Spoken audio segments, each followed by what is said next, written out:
ఇలాంటి మరెన్నో వీడియోలు చూడడానికి like, share, subscribe and comment. ఈరోజు ఈ వీడియోలో 2026 సంవత్సరంలో మాఘమాసంలో శని త్రయోదశి ఎప్పుడు వచ్చింది, ఆ రోజు పాటించవలసిన పరిహారాలు ఏమిటి అనే విషయాల గురించి తెలుసుకుందాము. హిందూ ధర్మశాస్త్రాల ప్రకారము శని త్రయోదశి అత్యంత శక్తివంతమైన రోజుగా పరిగణించబడుతుంది.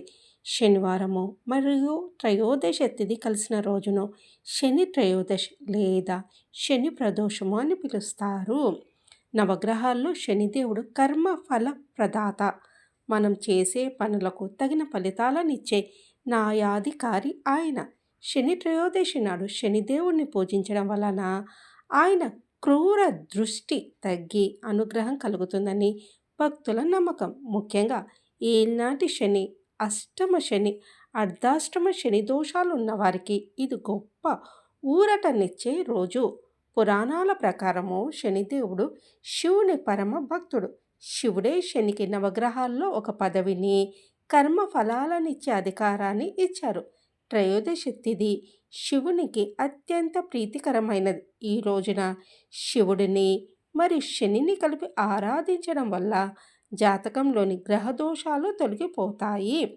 ఆర్థిక ఇబ్బందులు, అనారోగ్య సమస్యలు, మానసిక ఆందోళనలతో బాధపడేవారు ఈ రోజున ప్రత్యేక పూజలు చేస్తారు. శనిదేవుడు సంతృప్తి చెందితే జీవితంలో క్రమశిక్షణ, స్థిరత్వము మరియు విజయం లభిస్తాయని పెద్దలు చెప్తారు.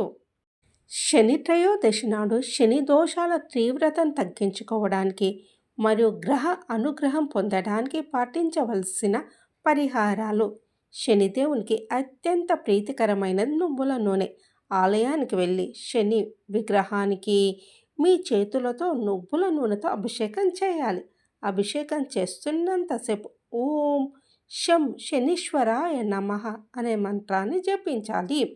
సాయంత్రము ప్రదోషకాలంలో రావి చెట్టు కింద నువ్వుల నూనెతో నల్ల నువ్వులు వేసిన దీపాన్ని వెలిగించాలి.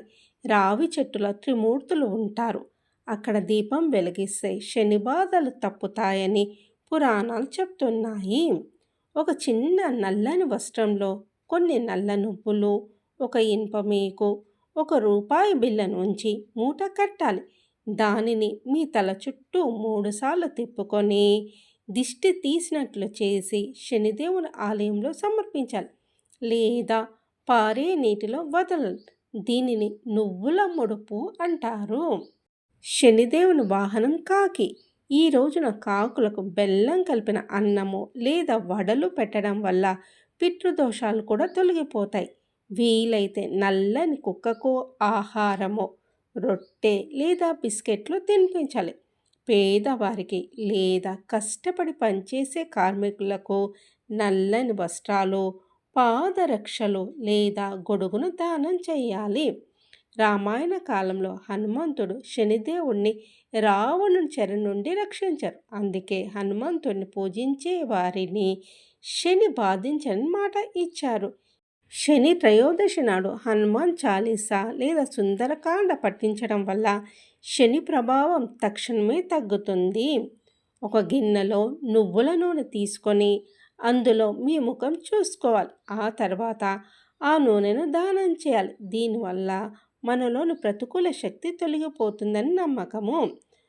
పూజా సమయంలో పఠించవలసిన శ్లోకం: నీలాంజన సమాభాసం రవిపుత్రం యమాగ్రజం ఛాయా మార్తాండ సంభూతం తం నమామి శనీశ్వరం అంటూ ఈ శ్లోకాన్ని 11 సార్లు లేదా 108 సార్లు పఠించాలి.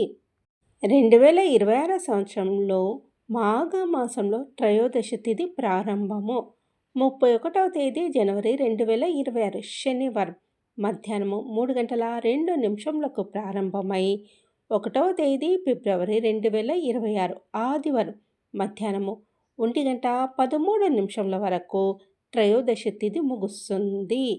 ఈరోజు సాధారణంగా ఉదయం నుంచి శనిదేవునికి అభిషేకాలు నిర్వహిస్తారు. కానీ ఉదయం 7 గంటల నుండి మధ్యాహ్నము 12 గంటల వరకు విశేష పూజలకు అనుకూల సమయము. శని త్రయోదశి ప్రదోషకాలంతో కూడి ఉన్నప్పుడు శివపూజ చేయడం వల్ల విశేష ఫలితం ఉంటుంది. ప్రదోషకాల పూజా సమయము 31వ తేదీ జనవరి 2026 శనివారం సాయంత్రము 6 గంటల 5 నిమిషాల నుండి రాత్రి 8 గంటల 35 నిమిషముల వరకు. శనివారము ఉదయం 9 గంటల నుంచి 10 గంటల 30 నిమిషముల వరకు రాహుకాలం ఉంటుంది.